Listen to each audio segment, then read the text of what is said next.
यहाँ से 5 किलोमीटर तक के रास्ते जाम हो चुके हैं। यहाँ नदी में पार्किंग हो सकती है लेकिन आगे ही रोक दिया गया है। तो ये आवाज अगर प्रशासन तक पहुंच रही हो तो लोगों को आगे आने देवें। सोनिया जो है इसके बाद तैयार हुए और स्थानीय वॉलियंटियर्स भाई ये जो सहयोग संग्रह है वो पहुंचाओ भाइयों के बीच में। मंच पर विराजमान हमारे पुरखों को कोटि कोटि नमन। आप सब जमीन पर बैठे भाइयों बहनों सज्जनों को क्रांतिकारी जोहार। आज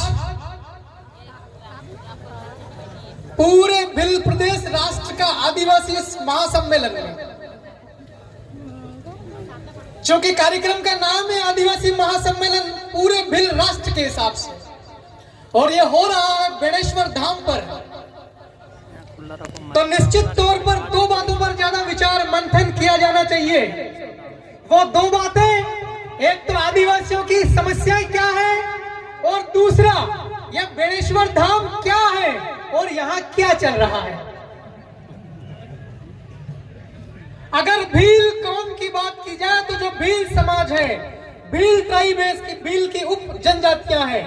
मध्य प्रदेश, राजस्थान, गुजरात, महाराष्ट्र, कर्नाटक, आंध्र प्रदेश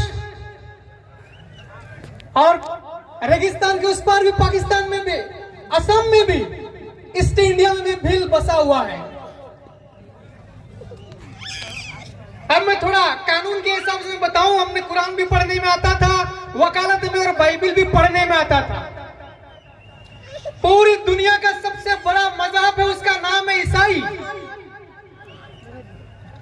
पूरी दुनिया में ईसाइयों के बहुत सारे धार्मिक स्थल हैं, लेकिन इक्का दुक्का ऐसे होते हैं वो सबसे ज्यादा इंपॉर्टेंट होते हैं।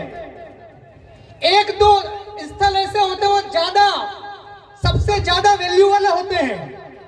तो मेरा आप तमाम लाखों लोगों से एक सवाल है कि पूरे भारत में भील फैला हुआ है, उस दुनिया में भी फैला हुआ, बांग्लादेश के अंदर ढूंढोगे तो भील मिलेगा। लेकिन इस्लाम में जिस प्रकार मक्का और मदीना है, उस टाइप से पूरी दुनिया में फैला हुआ इस भील के लिए क्या है। बेणेश्वर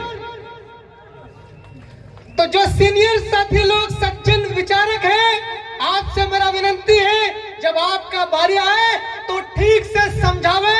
ये संदेश पूरी दुनिया में जाना चाहिए, खास करके हर भील के पास, कि बेणेश्वर क्या है।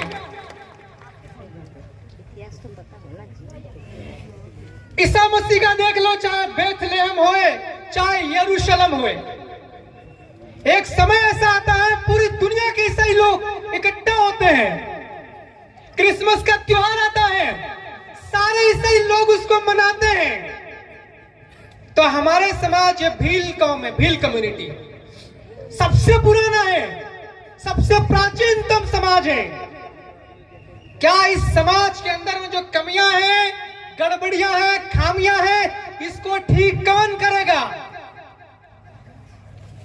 क्या इलाहाबाद से कोई पंडित आएगा? क्या काशी के घाट के लोग आएंगे? तो मैं पढ़ा लिखा होने के नाते मुझे कमी खामी दिख रही थी कि भाई हमारे समाज के अंदर, अध्यात्म के अंदर में जो बीमारी है, उस बीमारी को दूर किया जाना चाहिए।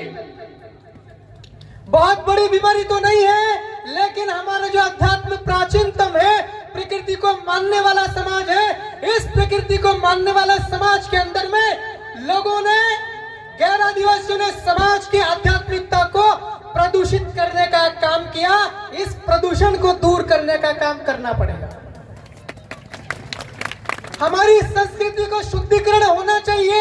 हमारी आध्यात्मिकता जो है सचमुच में प्रकृति को मानने वाली, उसमें सुधार होना चाहिए। रहा सवाल जमीन बचाने का, तो हम जैसा लगे वैसा करना चाहिए। अगर कानून के सहारे हमें कुछ मिलता है, असेंबली, विधानसभा, लोकसभा के अंदर में अगर हमारी सुनवाई होती है तो ठीक है, नहीं होती हो तो भी कोई बात नहीं, 5 दिन सुप्रीम कोर्ट, विधानसभा, लोकसभा को साइड में रख के जहां जहां जमीनें हैं, जैसा आपने तैयार किया कि नहीं 2 रात में, अब तैयार किया है तो यहाँ पर फसलें बोना है या कोई पार्क बनाना, पेड़ पौधे लगाना, यह भी हमने ही तय करना है। डूंगरपुर का जिला प्रशासन या बांसवाड़ा के जिला प्रशासन को अनुमति लेने की बिल्कुल जरूरत नहीं है। हाँ, कौन से कोने में मावजी महाराज की प्रतिमा रहेगी, कौन से कोने में कौन सा पुरखा रहेगा, कहां पर राणा पुंजा, कहां बिरसा मुंडा टंटे मामा बैठेगा, यह आपको तय करना है। मगर हाँ, इधर बजरंग बली, इधर श्री राम जी, लक्ष्मी माता, कालका माता, यह काम बंद करना पड़ेगा। यह करने की वजह से ही आज ये सबसे पवित्रतम स्थल के ऊपर में ये दुविधा है जमीन बचाने की। हमारे जो पुरखे हैं उनकी बात पहले होना चाहिए। अभी तक कितने सालों का इतिहास उठा के देख लो, 10,000, 20,000, 50,000 सालों का इतिहास उठा के देख लो, आदिवासी लोग आज तक किसी के अंडर में रह करके काम नहीं किए हैं। तो हम लोग दूसरों की संस्कृति के हम लोग कैसे अनुसरण करें, हम लोग दूसरों की आध्यात्मिकता का अनुसरण कैसे करें, दूसरों के देवी देवताएं, दूसरों के मजहब का अनुसरण कैसे करें, खुद का सुधार कौन करेगा, हमें ही करना है। जो लोग ज्यादा पढ़े लिखे, जो लोग विचारक हैं, उनकी यह जिम्मेवारी है। सचमुच का सच्चा संदेश हर एक व्यक्ति तक जाना चाहिए। दोबारा फिर से जोहार पुनः भील प्रदेश को।